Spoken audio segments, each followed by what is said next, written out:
whereas H2O is liquid at room temperature.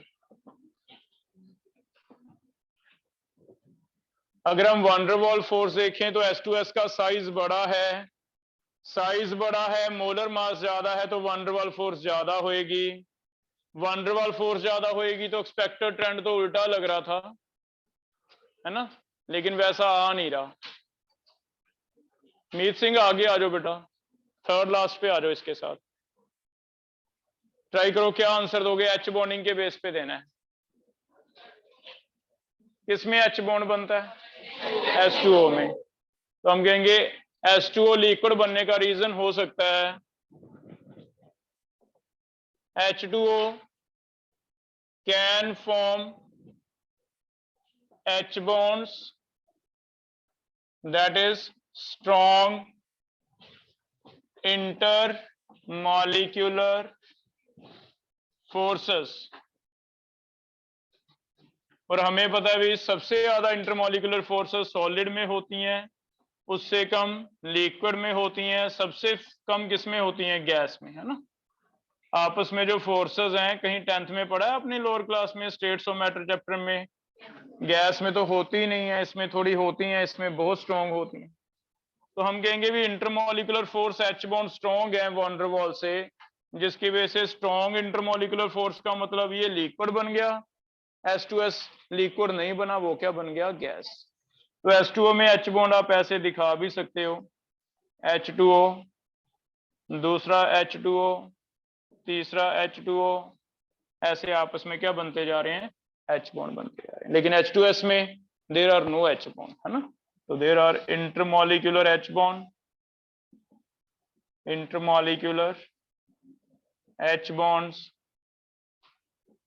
यहाँ पे H2S में नो H बॉन्ड। यहाँ पे वीक क्या है? वन डर वाल फोर्सेस, वीक वन डर वाल forces. One der Waals force week ही रहेंगी H बॉन्ड के कंपैरेटिवली, इस वजह से ऐसे होगा, ठीक है। और ये H बॉन्ड का एक बहुत ही इंपॉर्टेंट पॉइंट है। सोचो H बॉन्ड कितना इंपॉर्टेंट है हमारे लिए। क्या पानी के बिना अर्थ पे लाइफ सर्वाइव कर सकती थी? मार्स पे अगर लाइफ नहीं है तो मेन रीजन है पानी है नहीं, एटमॉस्फेयर तो मिल गया। इसका मतलब H बॉन्ड इतना ज्यादा इंपॉर्टेंस रखता है कि अगर लाइफ पॉसिबल हुई है अर्थ पे, वो किस वजह से हुई है? H बॉन्ड की वजह से। जो पानी लिक्विड बन गया तभी लाइफ चली है ना। हो जाएगा ये। Second question,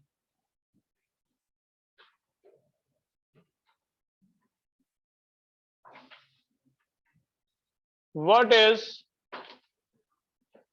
trend of boiling points in hydrides of oxygen family?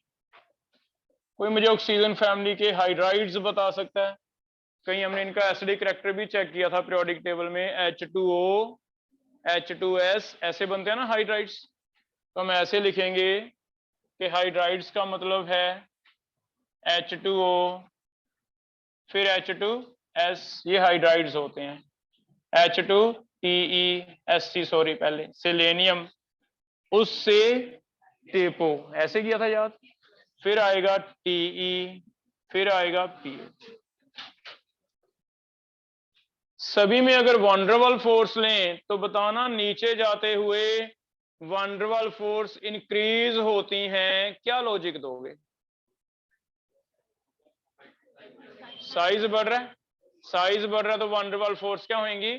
ज्यादा। तो नीचे जाते हुए वन डर वाल फोर्स बढ़ती हैं, van der Waals force increase, reason molar mass increases, size increases, ठीक है। हो जाएगा बेटा।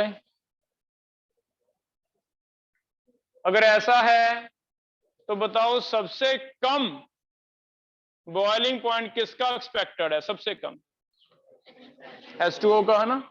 लेकिन ऐसा है नहीं, H2O का काफी ज्यादा है, एक्सेप्शन है, यहां इंक्रीज होता है। नीचे आते हुए इंक्रीज अलग से होता है, वाटर का फिर से इंक्रीज होता है। क्या रीजन आएगा? हाइड्रोजन। तो वाटर में क्या बनता है? H bond. तो पहले वाला एलिमेंट अगर एच बॉन्ड बनाने लग गया तो उसमें वंडरवॉल फोर्स का एक एक्सेप्शन आ जाएगा, नीचे आते हुए इंक्रीज होना चाहिए, ठीक है, लेकिन पहले वाला एलिमेंट चेक कर लेना, पहले वाला एलिमेंट अगर एच बॉन्ड बनाता है, तीन ही होंगे, या तो एन या ओ या एफ, बहुत ज्यादा तो नहीं होंगे। तो इन तीन में एक्सेप्शन आएगा, पहले वाले का ज्यादा होगा, बाकी नीचे जाते हुए क्या होंगे? ज्यादा। ठीक है, तो इसका ऑर्डर मैं ये लिखूंगा कि वाटर का तो ज्यादा है ही है, 100 डिग्री है। H2S तो गैस है, इसका कहां से ज्यादा होगा?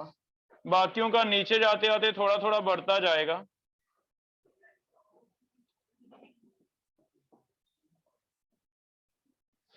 ठीक है, ऐसे आए। ये आपके एनसीईआरटी में ना कुछ मैं ग्राफ बना रहा हूं, आपको मल्टीपल में थोड़ा कंफ्यूज करेगा। ग्राफ बना के दिया हुआ है। ग्राफ कैसे दे रखा है? एनसीईआरटी में कुछ ऐसे ग्राफ बना के दिया मिलेगा आपको। बॉइलिंग पॉइंट, इधर जा रहा है मोलर मास, पहले वाटर का ज्यादा है, H2S का कम हो गया, फिर धीरे धीरे बढ़ता जाएगा ऐसे। H2S के बाद क्या आता है? H2SC, फिर आता है H2TE, फिर आता है H2P। तो ये आना तो ये चाहिए था, एक्सपेक्टेड यहां पे थी इसकी जगह। तो आपको कहेगा भी ग्राफ बताओ ये वाला कैसे बन गया, तो तुम कहोगे due to H bonding. H bonding की वजह से पहला ऊपर चला गया वाटर, वाटर ऊपर जाके फिर नीचे आ जाता है, फिर आगे फिर से बढ़ता है। रीजन, उनमें एच बॉन्ड तो है नहीं, सिंपल वंडरवॉल फोर्सेस हैं, और वंडरवॉल फोर्सेस बढ़ती हैं अगर साइज क्या होता है? ज्यादा होता है। तो ऐसे आ जाए। ठीक है, कर लोगे बेटा? फिर समझ आया क्या चीज? ग्राफ, ग्राफ देखो, ये इंक्रीजिंग ऑर्डर दिख रहा है आपको, वाटर से ज्यादा H2S, H2S से ज्यादा H2SC, इंक्रीजिंग ऑर्डर समझ आ रहा है। लेकिन वाटर गलत है, वाटर यहां नहीं रखना चाहिए, कहां रखना चाहिए? ऊपर। रीजन क्या है? H bond. तो वाटर का ज्यादा है, वाटर के बाद नीचे आ गया, एक बार कम हो गया, फिर दोबारा इंक्रीज होता जाए। तो ऐसे कुछ हो जाएगा बेटा। सेम कर्व, सेम सारा कुछ आप मुझे एक्सप्लेन करो। अब मैं इसका क्वेश्चन ऐसे दे रहा हूं, trend of boiling point in hydrides of, oxygen की जगह लिख लो नाइट्रोजन फैमिली। नाइट्रोजन फैमिली में क्या होगा? सेम क्वेश्चन बना के लिख रहे हैं, what is trend of boiling points in hydrides of nitrogen family, also represent by graph। Graph भी दिखाना। जैनिश बताएगा। क्या फॉर्मूले बता सकता है? N का H के साथ क्या कंपाउंड बनता है? तुमने पढ़ा हो कभी? NH2 NH, N और H का क्या कंपाउंड का फॉर्मूला कुछ पढ़ा है? NH2 NH NH3 NH4 क्या बनता है ये? NH3, क्योंकि N की वैलेंसी कितनी है? 3। इसका मतलब पहले तो हाइड्राइड के फॉर्मूले लिखते हैं। हाइड्राइड के फॉर्मूले बनेंगे अमोनिया NH3, फिर आता है P, बोलना कैसे याद किया था?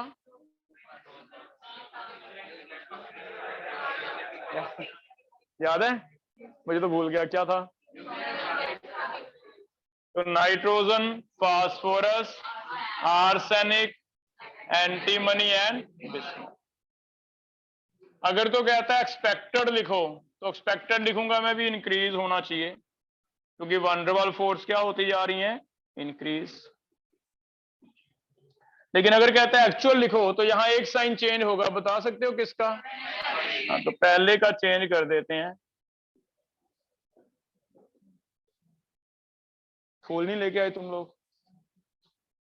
फूल लेके आया करो आगे से। अब बताओ, ऐसे ही निकल गया वो। बता दिया, अगर भी आगे से हम तैयारी करके रखा करेंगे तेरे लिए। कोई स्वागत के लिए कोई फूल लेके आए हैं, कोई माला लेके आए हैं। 11 बज चुके हैं, जल्दी बैठ गई।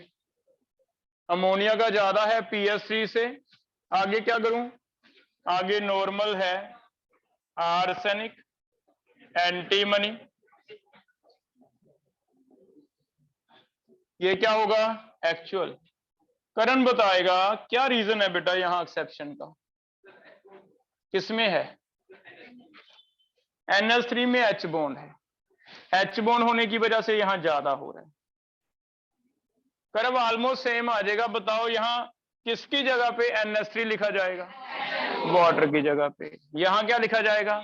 PS3 AS, ऐसे बना दो, है ना। तो ये कर्व थोड़ी चेंज कर दें, इसी को ऐसे लिख लेते हैं। यहां पे आ जाएगा NH3, फिर आ जाएगा,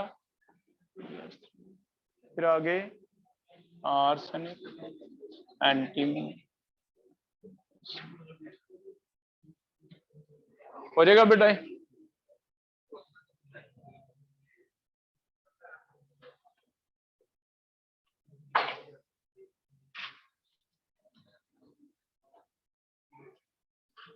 सेम। फिर एक और जगह रह गया, वो भी लिख लें क्वेश्चन, फ्लोरीन।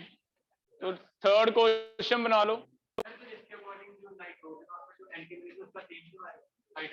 बेटा। वो फैक्ट है, वो हम याद करेंगे, वो भी आएगा। वो यहाँ नहीं दिया हुआ, वो P ब्लॉक में हम इनके चैप्टर पढ़ेंगे नाइट्रोजन का, उनके एग्जैक्ट बॉइलिंग पॉइंट लिखे मिलेंगे आपको, फिर याद करवाएंगे कि किसका 2 के पीछे चला गया, किसका 1। अभी इतना याद कर लो, है ना, मुझे पता है सारा कुछ। अभी इतना याद कर लो, एग्जैक्टली क्या है फैक्ट है वो बाद में बताते हैं। थर्ड क्वेश्चन बना के लिखो, what is trend of hydrides of, what is trend of NCERT देना बेटा, hydrides of halogen family. What is trend of hydrides of halogen family? Represent by graph. Graph भी रिप्रेजेंट करना है।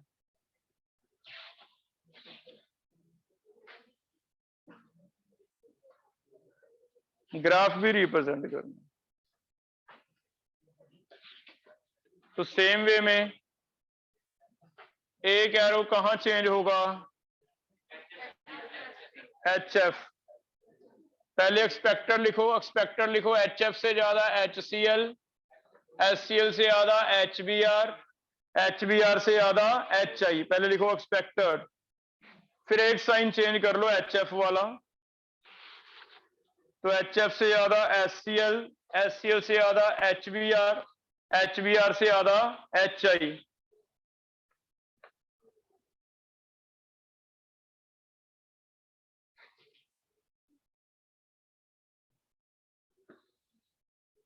एक्सपेक्टेड हो गया। एक्चुअल क्या होगा?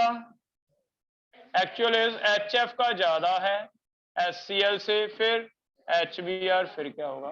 H।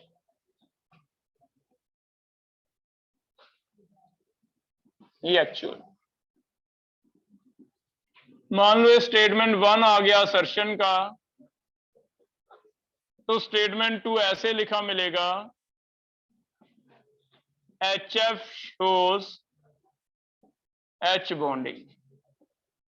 HF क्या दिखाता है? H bond. ठीक है, इस वजह से एक्सेप्शन है। तो आंसर A बन जाएगा। अगर दोनों सही है, रीजन भी सही है, तो आंसर क्या बन जाता है? A बन जाता है। कर लोगे? तो एक ही क्वेश्चन था, सेम ही है, लेकिन 3 एलिमेंट हैं F, O एंड N, तो 3 क्वेश्चन बन गए, है ना, सिमिलर वे। याद रह जाएगा बेटा ये क्वेश्चन। आगे चलें, नेक्स्ट क्वेश्चन बना के लिखो।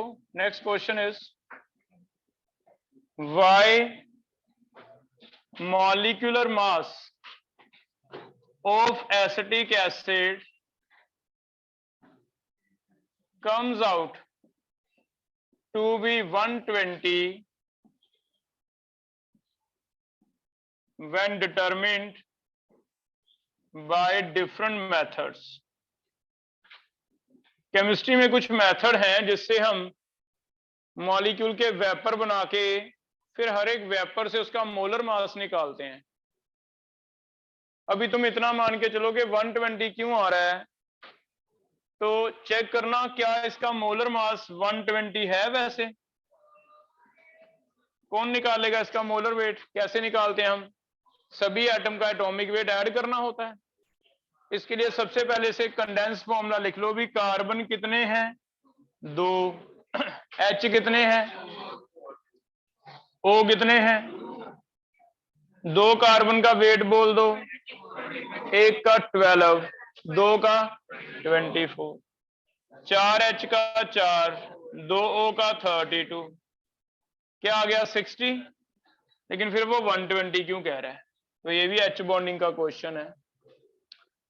एसिटिक एसिड वेपर स्टेट में, यही क्वेश्चन ऐसे भी आ सकता था कि एसिटिक एसिड वेपर स्टेट में दो दो जुड़ के एग्जिस्ट करता है, पेयर में एग्जिस्ट करता है। रीजन कुछ ऐसा है कि इसमें H बॉन्ड बन जाते हैं।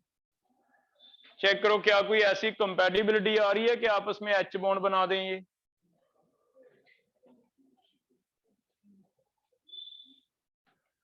इधर से आ गया OH, इधर से आ गया CO, उल्टा लिख दिया। यहां पे देखो O के साथ H जुड़ा हुआ है, H बॉन्ड बना सकता है ये वाला H? ये वाला H पॉजिटिव है, बना सकता है। साथ में हाईली इलेक्ट्रोनेगेटिव है O हो N हो जाए FO, बन जाता है H बॉन्ड, बन जाता। ऐसे नीचे चेक करो, O के साथ H जुड़ा हुआ है, H अगर O के साथ जुड़ा है तो H पॉजिटिव बना सकता है। O पे कौन सा चार्ज आ रहा है? नेगेटिव, बना सकते हैं। तो बाय चांस हुआ कि इसमें दो दो मॉलिक्यूल आपस में कंपैटिबिलिटी होने की वजह से H बॉन्ड की दो दो मॉलिक्यूल जुड़ने लग गए। फैक्ट है, अगर दो दो मॉलिक्यूल जुड़ के एग्जिस्ट करेंगे, इसे हम कहते हैं दो जुड़ना, मीन डाइमर। दो जुड़ने को क्या कहते हैं? डाइमर। तीन जुड़ना मतलब ट्राइमर। ऐसे कुछ टर्म यूज होती हैं। अभी आप डाई दो याद करो, डाइमर, दो स्ट्रक्चर जुड़ गए। तो ये दो स्ट्रक्चर जुड़ गए, क्यों जुड़े? क्योंकि H बॉन्ड बन गया। अगर H बॉन्ड बन गया तो जब हमें एक मॉलिक्यूल का वेट निकालना पड़ा, हमें समझ ही नहीं आ रहा, एक मॉलिक्यूल इकट्ठा ही घूम रहा है ये। अगर दोनों इकट्ठे घूम रहे हैं, मिलके एक मॉलिक्यूल नजर आ रहा है, तो 60 इसका है, 60 इसका है। तो जो निकालने वाला है उसे तो एक पार्टिकल का मोलर मास निकालना है, और उसे नहीं पता भी एक पार्टिकल दो दो जुड़ रहे हैं, जिसकी वजह से मोलर मास कितना आता है? 120। ठीक है, हो जाएगा बेटा। या फिर यही क्वेश्चन ऐसे आ जाए भी एसिटिक एसिड वेपर फेज में डाइमर क्यों बना देता है? तो हम कहेंगे इसमें कुछ ऐसी कंपैटिबिलिटी हो गई कि ऊपर से O, इधर से H उल्टा, नीचे से H, इधर से O उल्टा, आपस में दोनों ही क्या बना लेते हैं? H bond. और H बॉन्ड बनाने की वजह से ये क्या एग्जिस्ट करता है? डाइमर। ठीक है, तो इसे ये भी लाइन में लिख लो। या तो क्वेश्चन 120 वाला आएगा मल्टीपल में, क्यों आता है? तो due to H bond dimer formation. या फिर आएगा भी वेपर फेज में डाइमर क्यों बनता है, वो भी रीजन क्या होगा? Due to H। ठीक है, तो लिख लो, in vapour phase acetic acid exist as dimer, that is, dimer किसे कहते हैं? Acetic acid exist as dimer, that is two molecules associate to behave as one। दो मॉलिक्यूल जुड़ जाते हैं, two molecules associate to behave as one. दो molecule जुड़ते हैं जैसे ऐसे बिहेव करते हैं कि एक ही हो, है ना? तो इसे क्या कहते हैं? डाइमर। ऐसे एक टर्म ट्राइमर क्या हो गया? कभी तीन जुड़ जाएं तो उसे कहते हैं ट्राइमर, चार जुड़ जाएं कहते हैं टेट्रामर। ऐसे हो जाएगा ये। तो ये सारे आपको मल्टीपल में मिलने वाले हैं बेटा। अब जब आप प्रैक्टिस करोगे, बुकलेट के पीछे वाले क्वेश्चन स्टार्ट करने हमने, सभी मिल जाएंगे आपको। तो इसलिए पहले लिखवाए जा रहे हैं, है ना? आएंगे, आगे आएंगे केमिस्ट्री में, कोई किसी चैप्टर में, कोई किसी चैप्टर में, लेकिन पूछने अभी लग जाएगा। हो जाएगा। एक और क्वेश्चन लिख रहे हैं last, what is actual structure of HF in solid state. HF का स्ट्रक्चर इनमें से कौन सा सही है? ऐसे दिया हुआ है, HF आपस में H बॉन्ड बनाएगा, H बॉन्ड बनते जाएंगे, H बॉन्ड बनते जाएंगे, लेकिन इसके स्ट्रक्चर कुछ ऐसे बना के दे रखे हैं।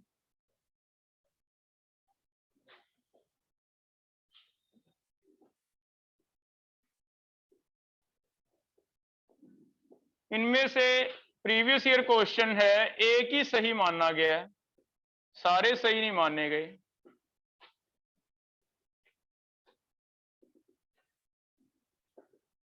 जो कंप्लीट लाइन है वो तो कोवलेंट बॉन्ड है, जो डॉटेड लाइन है वो कौन सा बॉन्ड है? Hydrogen bond. और हमें आंसर ये दिया हुआ है, तो पहले लिख लो फिर मैं एक्सप्लेन कर रहा हूं। सॉलिड स्टेट में हमें तो सारे सही लग रहे हैं, अभी पहला भी सही लग रहा है, दूसरा भी, तीसरा भी, लेकिन दिया क्या है आंसर? थर्ड वाला। तो सोचो कभी आइस में हमने जो एक्सप्लेन किया structure cage like, solid state में मैंने जो H का H बॉन्ड बनाया वो स्पेशली आपको बताया भी लोन पेयर के साथ बनेगा, याद है? ऐसे नहीं कि रैंडम कहीं भी बन जाए अट्रैक्शन, वो एक कोवलेंट बॉन्ड की तरह डायरेक्शनल नेचर दिखाता था। वो किसके साथ बनता था? लोन पेयर के साथ। अगर ऐसा है तो ये वाला सही क्यों है? ध्यान से देखते हैं। F के ऊपर अगर यहां बॉन्ड बन गया तो एक लोन पेयर के साथ बन गया। F के ऊपर 3 लोन पेयर होते हैं, एक तो ऐसे H बॉन्ड बनाने में लग गया, और कितने बच गए? 2 और बचे। इट मींस F के ऊपर 2 लोन पेयर हैं, 2 क्या है? Sigma bond. बताना कोई हाइब्रिडाइजेशन अगर 2 सिग्मा हो और 2 लोन पेयर हो? sp3। लेकिन 2 लोन पेयर वाला शेप क्या होता है? एंगुलर होता है, एंगुलर शेप आएगा।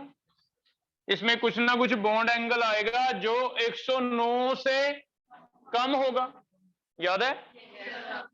अब अगर यहां लोन पेयर पड़े हैं, 2 बॉन्ड बने हैं, तो यहां बॉन्ड एंगल होगा जो कितने से कम होगा? 109 से, 109। यहां पे भी सेम सिचुएशन होगी, 2 लोन पेयर हैं, 2 बॉन्ड हैं, बॉन्ड एंगल होगा कितने से कम होगा? ये भी सेम, ये भी सेम। पहले में कहीं दिखाया उसने बॉन्ड एंगल? गलत है। दूसरे में तो दिखाया, फिर ये क्यों गलत है? यहां बॉन्ड देखना, एंगल किस पे दिखा रखा है? H पे। क्या H पे लोन पेयर है बेटा?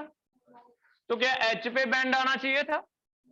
तो H पे तो लोन पेयर है नहीं ना, there are no lone pair, तो यहां कैसे बैंड दिखा दिया? इट मीन जो लोन पेयर है वो सिर्फ किस पे है? F पे। तो जब भी बैंड पड़ेगा, एंगल आएगा, वो सिर्फ किस पे आएगा? F पे, H पे नहीं आना चाहिए। इसका मतलब ये H पे बैंड गलत है, बैंड कहां आएगा? F पे।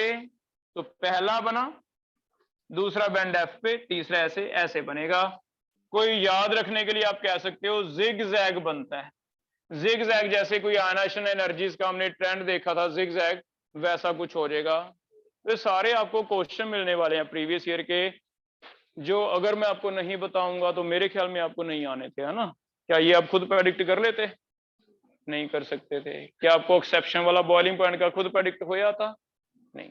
तो कुछ एक मैंने बता दिए भी, बाकी अगर कोई एक आधा और भी आता तो भी आएंगे केमिस्ट्री में, आगे कहीं से उठा लेगा ना, ऐसे हो जाएगा बेटा। क्लियर है यहां तक?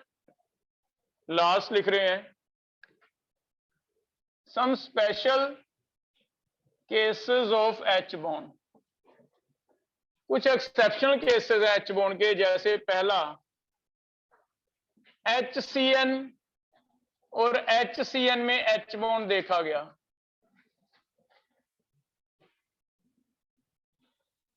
लेकिन मुझे ये गलत लग रहा है। HCN और HCN में पहले तो तुम ये चेक करो भी, क्या ये एक्सेप्शन लग रहा है तुम्हें? क्या गलती लग रही है बताओ?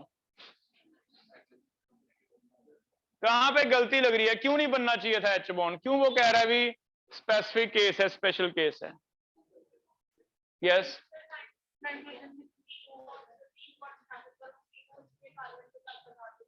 लोन पेयर तो है ही है बेटा, लोन पेयर के साथ चौथा बन गया। एच बॉन्ड तो लोन पेयर के साथ बनना है ना, तो नहीं ये रीजन नहीं है, एन तो बना सकता है। और कोई रीजन चेक करो।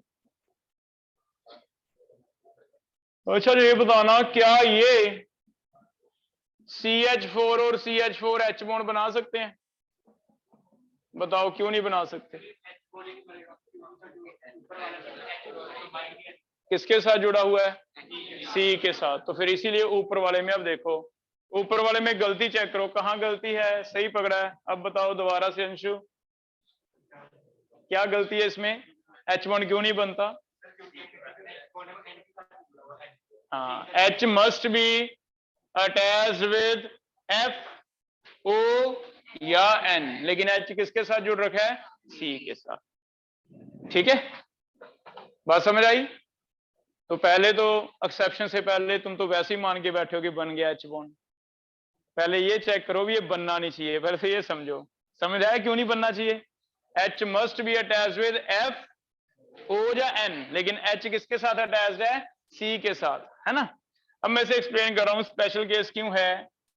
कार्बन की हाइब्रिडाइजेशन, बोलो कितने सिग्मा बॉन्ड? माधव कितने सिग्मा बॉन्ड? 2 सिग्मा, बाकी तो पाई है। एक लेफ्ट साइड पे सिग्मा, एक 2 3 में से एक ही राइट होगा। 2 सिग्मा मतलब sp। क्या कहीं हमने ऐसे लिखा भी sp कार्बन की इलेक्ट्रोनेगेटिविटी ज्यादा होती है? पढ़ा है ना। तो sp कार्बन की इलेक्ट्रोनेगेटिविटी ज्यादा है बेटा। इलेक्ट्रोनेगेटिविटी ज्यादा होने की वजह से इसकी इलेक्ट्रोनेगेटिविटी भी नाइट्रोजन जितनी हो गई। नाइट्रोजन की इलेक्ट्रोनेगेटिविटी 3 होती है और यहाँ कार्बन की भी कितनी होगी? ऑलमोस्ट 3 हो गई। तो sp कार्बन इतना इलेक्ट्रोनेगेटिव हो जाता है जितना नाइट्रोजन होता है, जिसकी वजह से ये वाला H और C ये ऑलमोस्ट सेम पॉजिटिव नेगेटिव है, जैसे H किसके साथ जुड़ा होता? N के साथ। ठीक है, तो यहां भी पॉजिटिव आएगा, इस पे नेगेटिव आएगा, ये पॉजिटिव आएगा, इस पे नेगेटिव आएगा। पॉजिटिव और N के साथ तो बन ही सकता है, N के साथ तो कोई इशू है ही नहीं। तो हम कहेंगे भी कार्बन जो sp हाइब्रिडाइज्ड है, sp hybridized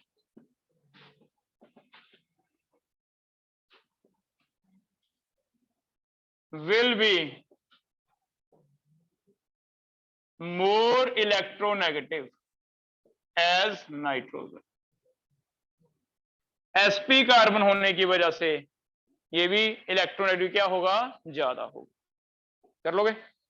तो कार्बन CH sp3 हो तो नहीं बनाना, sp2 हो तो नहीं बनाना, sp हो तो बनाना है। उसके साथ लेकिन एक हाईली इलेक्ट्रोनेगेटिव भी जुड़ा होना चाहिए, N जुड़ा होना चाहिए।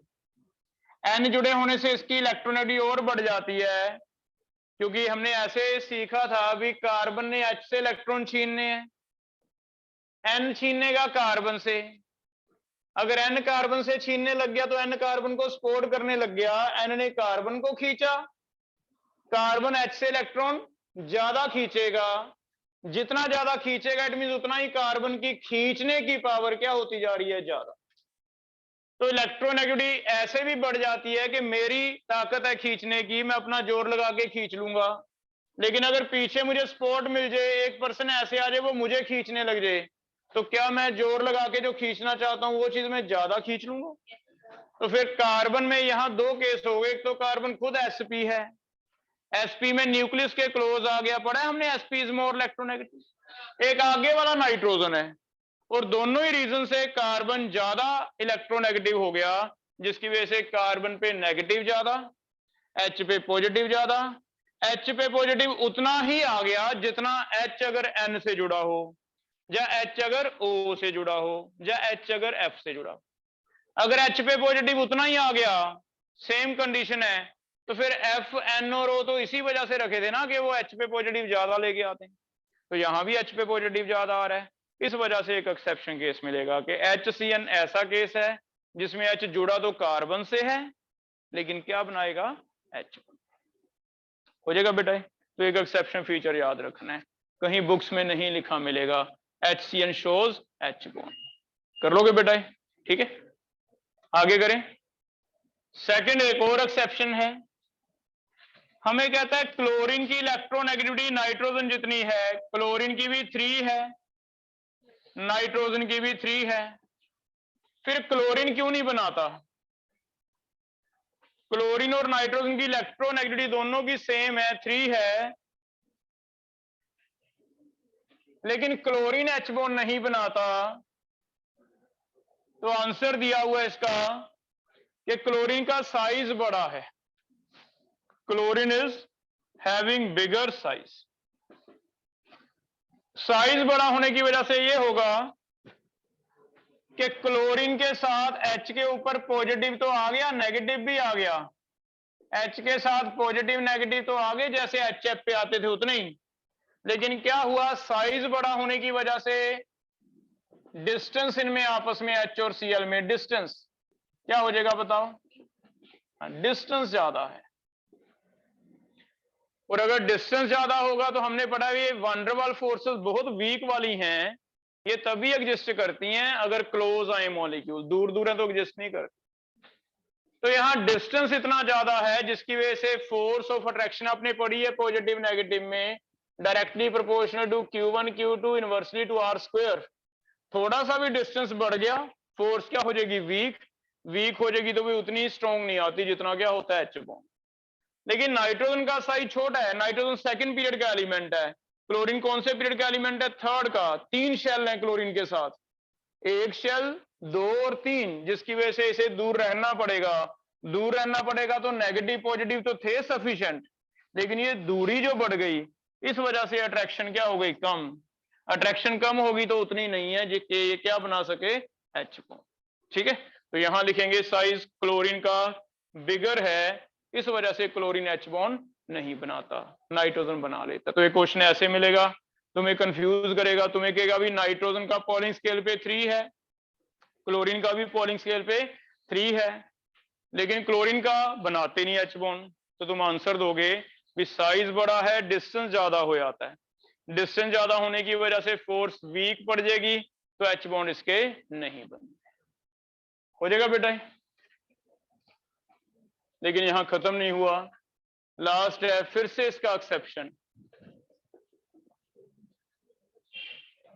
क्लोरीन के H बॉन्ड हम पढ़ेंगे, इंट्रामोलिकुलर H बॉन्ड ये बना सकता है।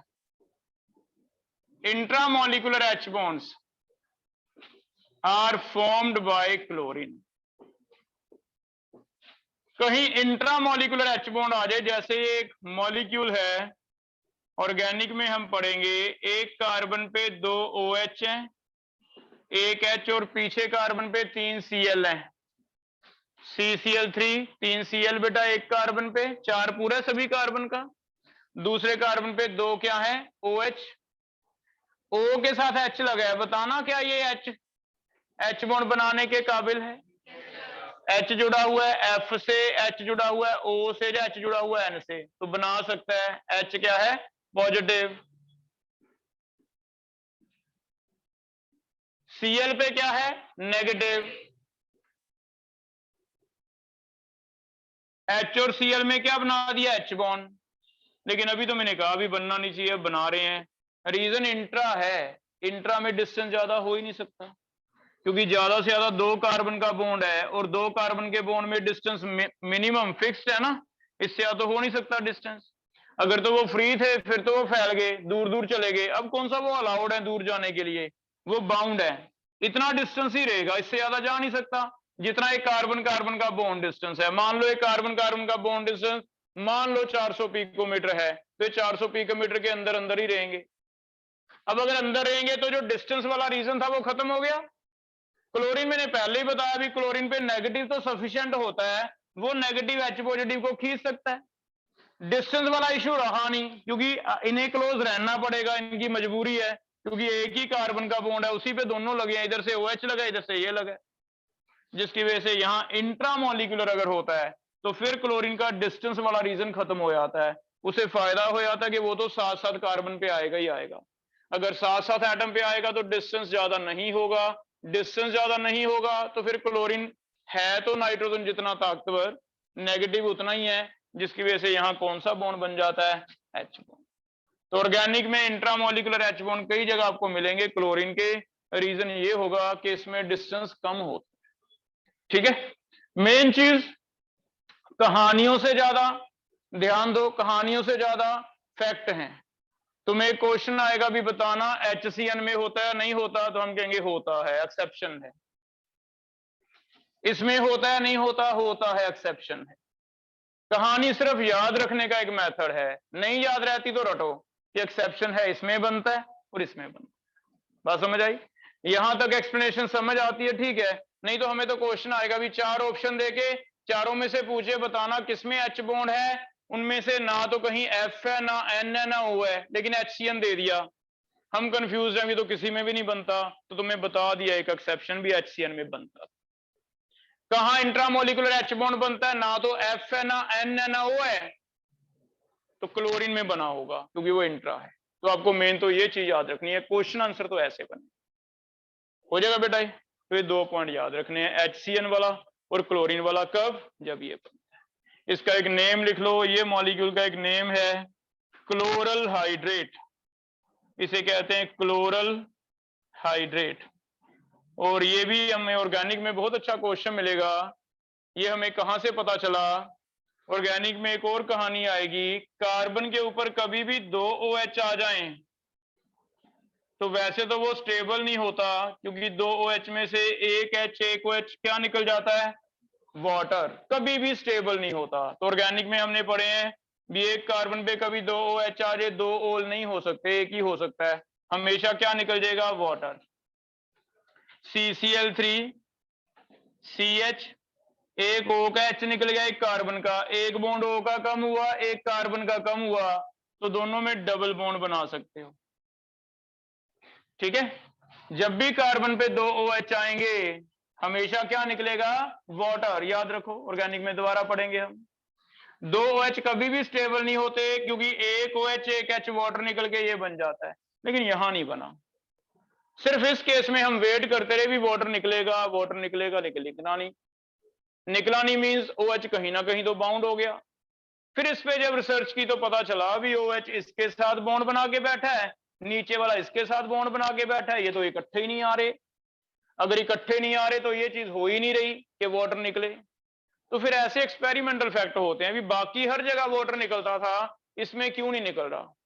तो जब इसके बारे में रिसर्च की तो पता चला भी यहाँ कौन सा बॉन्ड बना हुआ है? Intramolecular H bond. ठीक है, तो इसमें एक चीज और बता दिया आपको, ऑर्गेनिक में दोबारा पढ़ेंगे। एक ही कार्बन पे 2 OH स्टेबल नहीं है, उनमें से क्या निकल जाता है? वाटर निकल जाता है। लेकिन सिर्फ इस केस में एक क्वेश्चन ऐसा मिलेगा जिसमें स्टेबल है। रीजन क्या है? Due to intramolecular H bonding. ऐसे कर लोगे बेटा, हो जाएगा ये। तो H बॉन्डिंग का टॉपिक काफी हद तक कंप्लीट है। फिर एक आधा क्वेश्चन मिलेगा मल्टीपल करते हुए, तो वहां बता दूंगा, हो जाएगा। लास्ट पे, लास्ट लिखो, एक और क्वेश्चन बना के लिखो।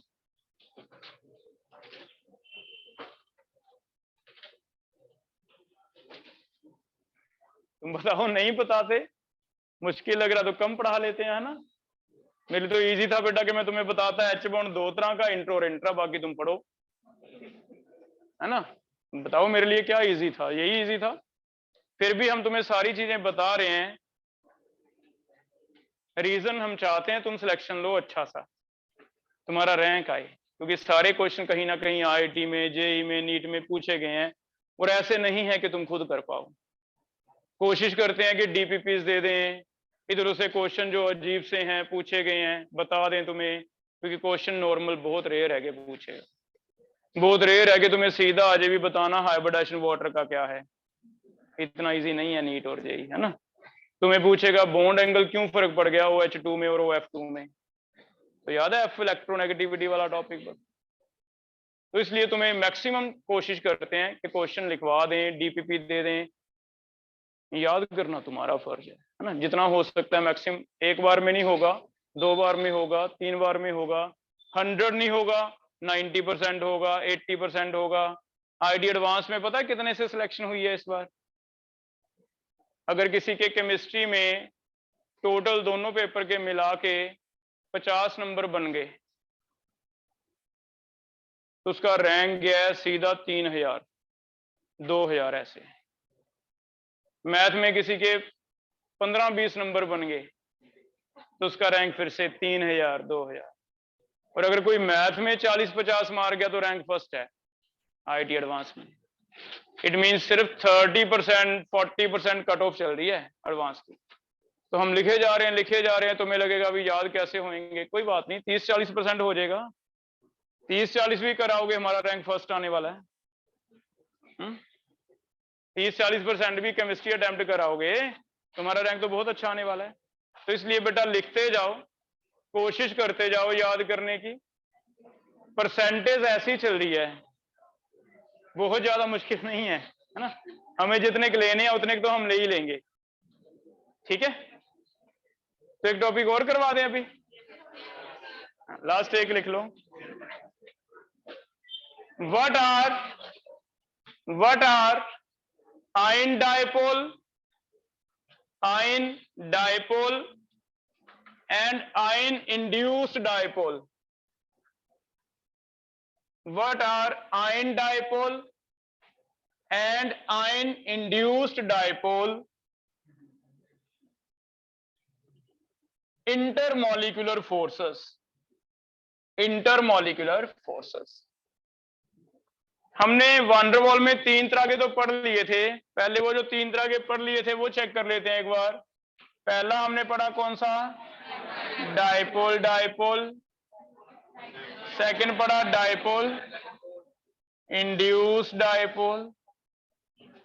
थर्ड हमने पढ़ा इंस्टैंटेनियस, है ना। इनके नेम लिख लो बेटा, इन्हें तुम्हें कीसोम फोर्सेस लिखा मिलेगा, इन्हें तुम्हें डिवाई फोर्सेस लिखा मिलेगा, इन्हें तुम्हें लंदन फोर्सेस लिखा मिलेगा, डिपेंडिंग अपॉन जो फ्रिट्ज लंदन इनके साइंटिस्ट के नेम थे, ये एफ डिवाई इनके साइंटिस्ट का नेम था, जो भी इनके साइंटिस्ट का नेम था उनके बेस पे नेम दिए हुए हैं, कीसोम, डिवाई एंड लंदन। तुम कहोगे सर एनसीईआरटी में तो मिला नहीं। नेक्स्ट चैप्टर जो हमारा स्टार्ट हो रहा है फर्स्ट पेज पे यही चीज दी हुई है, हम पढ़ेंगे कल से states of matter, gaseous state, उसमें लिखा हुआ है ना, लिंक बनाया हुआ। मैंने आपको यहाँ क्योंकि बॉन्डिंग चल रही है तो पहले पढ़ा। 3 तो हमने पढ़ लिए है ना, 3 में से आगे 2 और बना दिए उसने, एक बना दिया आयन डायपोल और एक बना दिया आयन इंड्यूस्ड डायपोल। ये क्या है, क्या हमने हाइड्रेशन एनर्जी वाला टॉपिक पढ़ा है? तो जब नमक को पानी में डिसॉल्व किया तो चेक करो, सोडियम पॉजिटिव वाटर के साथ अट्रैक्ट करता था, वाटर पॉजिटिव नेगेटिव ऐसे पोलर होता है, सोडियम पे पॉजिटिव था, सोडियम पे पॉजिटिव, ओ पे नेगेटिव, अट्रैक्शन होती है। इस अट्रैक्शन को कोई नाम तो नहीं दिया था, अब दे सकते हैं क्योंकि तब आपको डायपोल नहीं समझ आना था। अब एक सिंपल नाम दे दो इसे, एक आयन है एक पोलर है, क्या है, डायपोल। तो एक आयन एक डायपोल। इस ये जो हाइड्रेशन वाली फोर्स थी ना, अब तुम उसे नाम दे दो कि हाइड्रेशन एनर्जी रिलीज क्यों हुई, कौन सा फोर्स बना है, आयन डायपोल। तो एक आयन डायपोल इंटरेक्शन। कभी भी आयनिक कंपाउंड पानी में डिसॉल्व करोगे तो नई फोर्सेस बनेंगी, उन्हें आप क्या नाम दे सकते हो, एक आयन है एक क्या है, डायपोल, आयन डायपोल। सिंपल है ना, हो जाएगा ये। ऐसी फिर अगर मैं सोडियम कभी ब्रोमीन में डाल दूं तो भी इस पे तो पॉजिटिव है, इस पे पॉजिटिव नेगेटिव तो है नहीं, तो यहां देखना इस केस में एक डायपोल होता था, दूसरे पे क्या हो जाता था, तो फिर सेम केस होगा। अगर ये पॉजिटिव ब्रोमीन के पास आएगा तो इसके इलेक्ट्रॉन क्लाउड को ऐसे खींच लेगा अपनी तरफ, इधर क्या आ जाएगा, नेगेटिव, इधर क्या आ जाएगा, पॉजिटिव।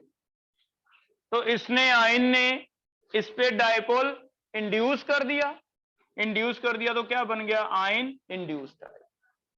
ठीक है, हो जाएगा। तो सिंपल है, आयन का पोलर मॉलिक्यूल के साथ जो इंटरेक्शन है वो होगा आयन डायपोल, आयन का नॉन पोलर मॉलिक्यूल के साथ जो इंटरेक्शन है वो कौन सा होगा, आयन इंड्यूस्ड टाइप। तो ये हमें सोल्युबिलिटी वाले टॉपिक में थोड़ा एक्सप्लेन करने में कभी यूज करे तो कर सकते हैं।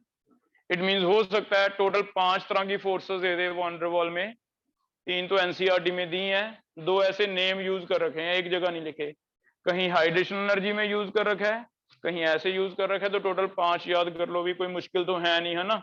एक आयन डाइपोल है, एक आयन इंड्यूस्ड डाइपोल है, 5 तरह की फोर्स। हो जाएगा क्लियर है। अब आपका ये चैप्टर कंप्लीट है। कुछ 1-2 एक्स्ट्रा टॉपिक हायर लेवल के हम पढ़ेंगे। कल शाम को 9 से 10 इवनिंग में क्लास रहेगी। जो भी कोई इंटरेस्टेड है, विदाउट एनसीईआरटी बकवास टॉपिक होंगे, लेकिन जो कोई इंटरेस्टेड है बेटा वो लगाओ, कोई सबको टेंशन लेने की जरूरत नहीं। एक बेंट रूल है, एक ड्रैगो रूल है, कुछ चीजें ऐसी हैं जो एडवांस के लिए जरूरी हैं, तो वो हम करेंगे। लेकिन फिर से मैं बता रहा हूं कि अपने आप को ओवर स्ट्रेस नहीं करना। अगर तुम्हें लगे कि हाँ हम लगा सकते हैं तो लगा लेना, नहीं कोई जरूरी नहीं, ठीक है। कल शाम को 9 से 10 क्लास रहेगी, शाम को 9 से 10, ठीक है। क्या रिकॉर्डिंग भी आ जाएगी, रिकॉर्डिंग भी आ जाएगी, ठीक है।